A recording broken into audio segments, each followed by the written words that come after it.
Hello everyone and welcome to academic English YouTube channel. आज जो हम टॉपिक करने जा रहे हैं वो आप सभी ने अपने एग्जाम्स टाइम पे या अपने पढ़ाई के टाइम पे ये काम ज़रूर किया होगा और वो है नोट्स मेकिंग। एक बहुत लेंदी चैप्टर है, उसमें 15 से 20 पेजेस हैं, लेकिन एग्ज़ाम के टाइम पे आपके पास इतना समय नहीं होता है कि उन पूरे 20 पेजेस को पढ़ें। तो उसके लिए आप क्या करते थे कि आपने क्या किया होगा कि उनके जो नोट्स हैं, जो इम्पोर्टेंट पॉइंट्स हैं, वो निकाल लिए होंगे कि इस चैप्टर में ये लाइन है और ये याद कर लेनी चाहिए, क्या पता ये एग्जाम में आ जाए। बस यही होती है नोट मेकिंग, जो कि आज का हमारा टॉपिक है। पुराने समय में भी ये काम किया जाता था, लेकिन उसको सिर्फ पर्सनल रिकॉर्ड्स के लिए रखा जाता था। जैसे अब भी हम अपने नोट्स बनाते हैं तो मोस्टली पर्सन ऐसे होंगे जो अपने नोट्स किसी को देते नहीं होंगे, क्योंकि वो बहुत ही इम्पोर्टेंट इंफॉर्मेशन होती है जो अपने लिए बचा के रखी जाती है एग्जाम्स टाइम के लिए। तो जो नोट मेकिंग शब्द है वो पहले लिखा जाता था, लेकिन उसका जो ओरिजिन हुआ था वो हुआ था लैटिन वर्ड नोटा से मिलकर। जो इसका ओरिजिन है वो कहाँ से हुआ है? लैटिन वर्ड है नोटा, और नोटा का मतलब होता है मार्क या साइन या अ रिटन नोट।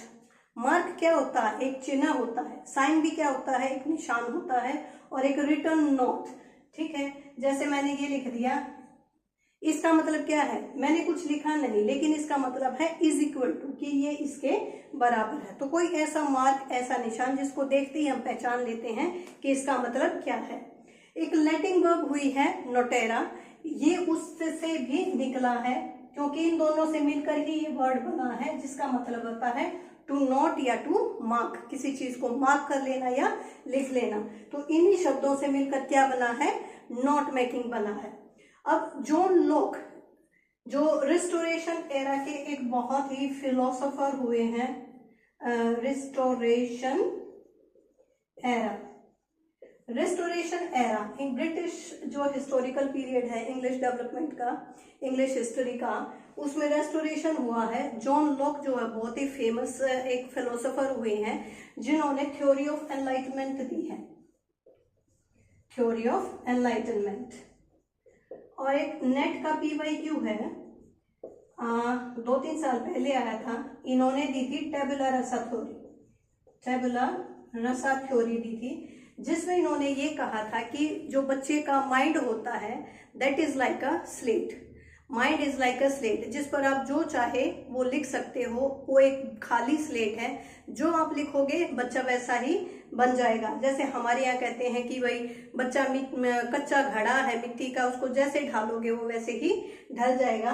तो यही जॉन लॉक ने दिया था कि बच्चे का जो दिमाग होता है वो एक खाली स्लेट होता है, और उसको हम जैसे चाहें वैसे फिल कर सकते हैं, और वही आगे जाके उसके विचार बन जाएंगे। तो इन्होंने एनलाइटमेंट की थ्योरी दी थी, और इन्हें हम फादर ऑफ लिबरलिज्म भी कहते हैं, फादर ऑफ लिबरलिज्म भी कहते हैं। इन्होंने सबसे पहले नोट मेकिंग को पब्लिश करवाया था। ये वो पहले पर्सन थे जिन्होंने सबसे पहले नोट मेकिंग को पब्लिश करवाया था, और उन्होंने जो पब्लिश करवाया था वो बाकायदा मैगजीन्स में और न्यूज़पेपर में उस समय पे जो हुए थे वहां पर वो छपा था कि जॉन लॉक ने बताया है कि ऐसे ऐसे जो है हमें नोट्स बनाने चाहिए। हालांकि उन्होंने जो ये नोट्स बनाए थे वो कमर्शियल पर्पस के लिए बनाए थे, जो इकोनॉमिक या पॉलिटिकल जो एक्टिविटीज हो रही थी उस टाइम की, उसके लिए उन्होंने नोट्स बनाए थे। लेकिन उसके बाद में धीरे धीरे फिर जो है ये यूनिवर्सिटीज में आने शुरू हो गए थे, और यूनिवर्सिटीज में ये बाद में आए थे सबसे पहले। किसके बाद? जो कॉर्नेल मेथड हम यूज करते हैं ना, कॉर्नेल मेथड, कॉर्नेल यूनिवर्सिटी के एक प्रोफेसर हुए हैं, उन्होंने ही जो डेवलप किया था, उसके बाद से ही फिर ये यूनिवर्सिटीज में लागू हो गए। हालांकि उन्होंने जो मेथड दिया था कॉर्नेल ने, तो कॉर्नेल यूनिवर्सिटी के प्रोफेसर ने, उनका ज्यादा असर नहीं दिखा कि इसी तरह के नोट्स बनाएंगे तो स्टूडेंट जो है प्रोग्रेस ज्यादा कर रहे हैं। लेकिन इसके बाद से जो है ये यूनिवर्सिटीज में, स्कूल्स में, एकेडमीज में ये पढ़ाने शुरू हो गए थे। तो नोट्स हम बनाते क्यों हैं? नोट्स जो है सबसे पहला है उसकी फ्यूचर रेफरेंस के लिए। फ्यूचर रेफरेंस मतलब वही मैंने बताया कि अप्रैल में हमारा सेशन शुरू होता है, एग्जाम्स होते हैं हमारे नेक्स्ट ईयर में जाके फरवरी मार्च में। तो लंबे समय के लिए हम क्या करते हैं, फटाफट जो भी चैप्टर पढ़ा है उसके जो क्रक्स होते हैं या स्मॉल पॉइंट्स होते हैं, इंपॉर्टेंट पॉइंट, उनको हम नोट कर लेते हैं। सेकेंड है हेल्पफुल इन रिविजन। जब रिविजन करते हैं बार बार तो उसमें ये हमारी बहुत हेल्प करते हैं। प्लेथोरा ऑफ इंफॉर्मेशन में क्रक पॉइंट्स बहुत सारी, अब जैसे एक ही टॉपिक है, आप कितनी भी वेबसाइट देख लो या अपने पीडीएफ से नोट्स निकाल लो, प्लेथोरा होता है a lot of information. Plethora means a lot of information, यहाँ पे लिख देती हूँ, जिसमें बहुत सारी एक वास्ट यानी एक विविड इंफॉर्मेशन होती है। 10 पेज है, 20 पेज है, आप इतना याद नहीं रख सकते, तो उनके जिस्ट या क्रक्स पॉइंट, उनके इंपॉर्टेंट पॉइंट हम निकाल लेते हैं। उसके बाद है इंफॉर्मेशन का मैनेजमेंट किया जाता है। दिमाग किसी चीज को तभी याद कर पाता है जब हम उसको अच्छे से सिस्टमेटिक वे में लर्न करते हैं। जैसे आप किसी राइटर्स के वर्क्स को याद करने लग जाओ, रट्टे मारो, याद नहीं होगा। लेकिन जब उसी राइटर को आप उसके पहले किस एरा में थे, वहां पर पॉलिटिकल, सोशल, कल्चरल कंडीशंस कैसी थी, उसके बाद वो जो राइटर थे कहाँ से पढ़े थे, कैसे उनके घर के हालात थे, किस तरह के उनके विचार थे, सबसे पहले उन्होंने क्या लिखा, फिर वो कहाँ पर डाइवर्ट हुए, जब उनकी पूरी की पूरी बैकग्राउंड लेकर आप याद करते हो तो यकीन मानना कभी भी नहीं भूलोगे उस राइटर के वर्क्स को। ठीक है, तो अब बात करते हैं how to make notes. Notes कैसे बनाते हैं, उसका जो फॉर्मेट होता है वो देख लेते हैं एक बार। सबसे पहले हम देंगे उसकी हेडिंग ऑफ द पैसेज, जो भी पढ़ा है पैसेज उसको नंबर 1 जैसे हेडिंग दे दी। उसके बाद है उसका सब टॉपिक, फिर ए डालकर उसका सब टॉपिक दे दिया, पॉइंट्स इन बुलेट फॉर्म, फिर ए, बी या सी, या फिर नंबर 1, 2, 3, इस तरह से अगेन हम क्या, बुलेट फॉर्म क्या होती है कि छोटे छोटे पॉइंट्स बनाकर, सेंटेंस नहीं बनाना, पॉइंट्स बनाकर 3 या 4 हम उसके क्या कर देते हैं, यहाँ पर इनके पॉइंट्स लिख देते हैं। नो नीड सेंटेंस स्ट्रक्चर, ये बात याद रखिएगा कि नोट मेकिंग के टाइम पे बड़ा ही आसान होता है, सिर्फ मेन वर्ड्स को उठाना है। Sentence structure, grammar, comma, invert, किसी का पंक्चुएशन का हमें ध्यान नहीं रखना है। And the last point is abbreviation should be used. इसमें एब्रीविएशंस क्या होती हैं, शॉर्ट फॉर्म होती हैं। जैसे डॉक्टर को डीआर लिखना है और मेंबर ऑफ लेजिस्लेटिव असेंबली को एमएलए लिखना है, यूएसएसआर या USA, United states of America, इस तरह से जो एब्रीविएशंस होती हैं उनको हम यूज कर सकते हैं और करना चाहिए, नहीं तो हमारे नोट मेकिंग का काम पूरा नहीं होगा। यहाँ पर इसी में मैं लिख देती हूँ कि जर्गन, जो वर्ड्स हैं, जर्गन जो है आपको यूज करनी चाहिए। जर्गन क्या होते हैं, जो टेक्निकल टर्म्स होती हैं वो होती हैं, लेकिन बाद में नीचे लिख के उनका मतलब बता देना चाहिए कि मैंने जो ये वर्ड लिखा है इसका मतलब क्या है। तो जर्गन और एब्रीविएशंस, इन दोनों को हम इसमें यूज कर सकते हैं। नोट मेकिंग में सबसे अहम होती है एब्रीविएशंस।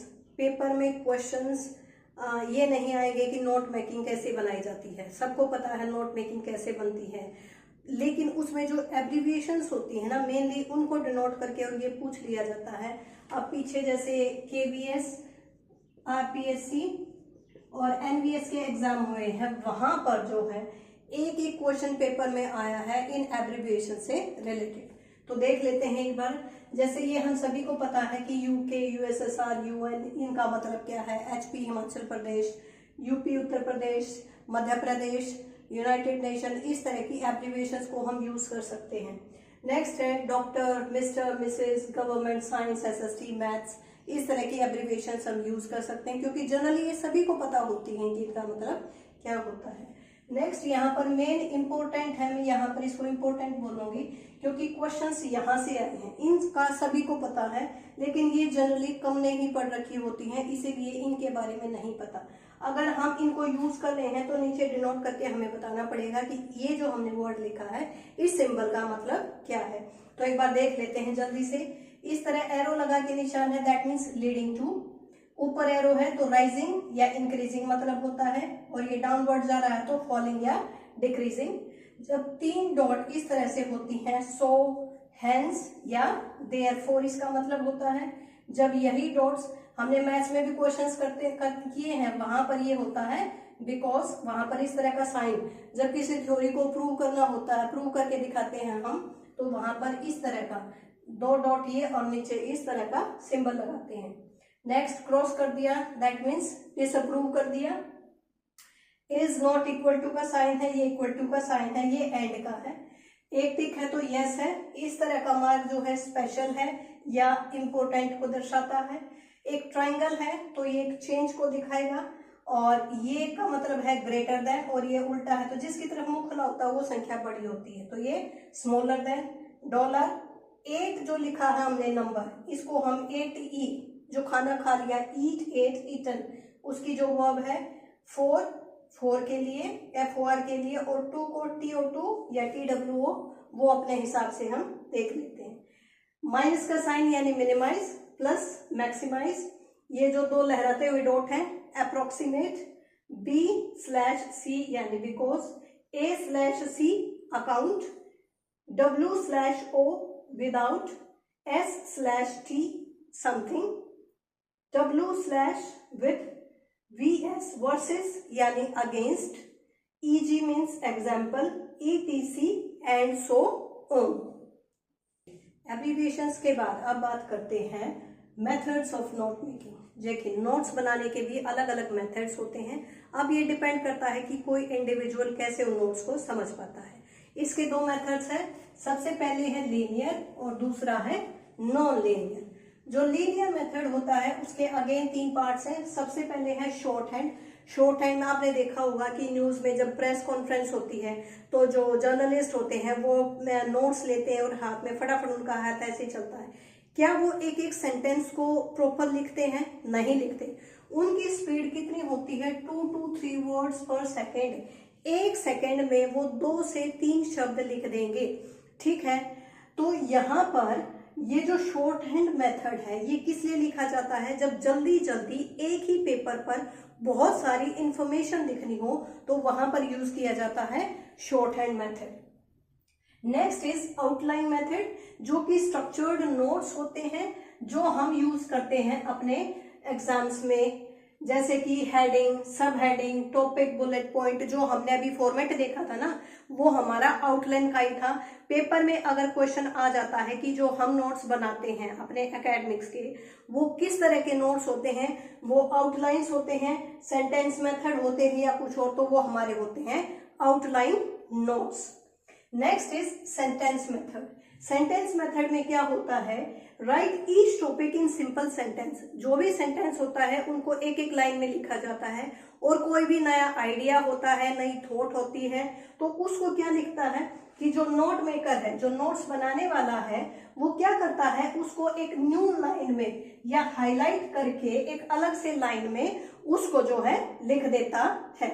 ठीक है, ये जो है इन आउटलाइन नोट्स की तरह स्ट्रक्चर्ड नहीं होते, ऑर्गेनाइज्ड नहीं होते। अभी बताया ना कि जैसे कोई नई लाइन आ गई तो उसको बीच में हाईलाइट करके लिख दिया कि देखो यहाँ पर ये कोई नया पॉइंट है, तो ये मेजर और माइनर सब टॉपिक्स में डिवाइड नहीं होता और इसलिए ये ऑर्गेनाइज वे में नहीं होता। अब बात करते हैं नॉन लीनियर की। तो सबसे पहले जो है चार्टिंग की बात करते हैं। चार्ट बना दिया जाता है, जैसे अब जैसे नेट का एग्जाम है या हमारे HPSC का है, इतने सारे राइटर्स हो जाते हैं, उनके वर्क्स हो जाते हैं, हम उनको याद नहीं कर पाते हैं, तो ये डिफरेंट मेथड्स जो है पर्सनल नोट्स के लिए यूज किए जाते हैं। जैसे इस तरह से यहाँ पर जो राइटर है, मान लो कोई भी राइटर है, उसका जन्म कब हुआ, वो इस स्कूल में गया, यहाँ पर काम किया, फिर इस एरा में उसने, इस तरह से एक चार्ट बना दिया जाता है और उसके थ्रू चीजों को लर्न किया जाता है। नेक्स्ट इज माइंड मैप या मैपिंग। इसमें क्या किया जाता है? डायग्राम्स और कलर्स के थ्रू इसको याद किया जाता है। जैसे मान लो कोई ड्रामा याद कर रहे हैं, उसमें जो कैरेक्टर्स हैं हस्बैंड वाइफ है, उनके बच्चे होते हैं, फिर उनकी शादियां होती है, तो इस तरह से जो है डायग्राम्स बनाकर उस स्टोरी को पढ़ा जाता है और याद करने की कोशिश की जाती है। नेक्स्ट है कॉर्नर नोट्स। ये हमने शुरू में भी देखा था, जो डेवलपमेंट हुआ था नोट्स का जॉन लॉक के बाद, फिर कॉर्नेल ने किया था, और ये जो है कॉर्नेल यूनिवर्सिटी के प्रोफेसर थे वॉल्टर कॉक, उन्होंने ये डेवलप किया था। इन्होंने क्या किया कि एक पेज जो होता है नोटबुक का, उसके 3 हिस्से किए। पहले में क्लूज लिखे, दूसरे में नोट्स और तीसरे हिस्से में नीचे समरी। एक ही पेज के 3 हिस्से किए और इन पर जो नोट्स थे वो लिखे जाते थे। नेक्स्ट है SQ3R। SQ3R का मतलब होता है S से सर्वे, Q से क्वेश्चन, 3R का मतलब है रीड, रिसाइट एंड रिव्यू। कोई भी जब काम होता है, जो टेक्स्ट होता है उसको पढ़ते हैं, फिर उसमें से क्वेश्चंस रेज करते हैं, फिर इसको रीड करके दोबारा उसको लिखते हैं, बोल के पढ़ के सुनाते हैं और रिव्यू करते हैं, एडिट करते हैं, प्रूफ रीडिंग करते हैं। Next is guided notes. जैसे कि मान लो टीचर्स या लेक्चरर्स हमको कॉलेज में पढ़ाते हैं, या टीचर्स कोई ऐसा होता है स्कूल में भी, वो बच्चों की जो राइटिंग स्पीड है ना उसको बढ़ाने के लिए क्या करता है, बोर्ड पे नहीं लिखता, वो डिक्टेट करते हैं, तो फटाफट जो लिखा जाता है, जो नोट्स उस टाइम पे बनाए जाते हैं जो इंपॉर्टेंट पॉइंट्स के, वो क्या होते हैं, guided notes. And last is called file. Card file क्या होती है, इसमें जो ये छोटी छोटी स्लिप्स होती हैं इनको चिपका दिया जाता है और इन स्लिप के थ्रू एक पूरा चैप्टर जो है वो पढ़ा जाता है, इसको हम बोलते हैं कार्ड फाइल। तो ये था नोट मेकिंग का पूरा वीडियो। मुझे उम्मीद है कि आपको सारी के सारे डाउट्स जो है इसमें क्लियर हो गए होंगे। तो आज की वीडियो में इतना ही। अगर आपको वीडियो पसंद आई है तो please do like, share and comment below the comment section. Thank you.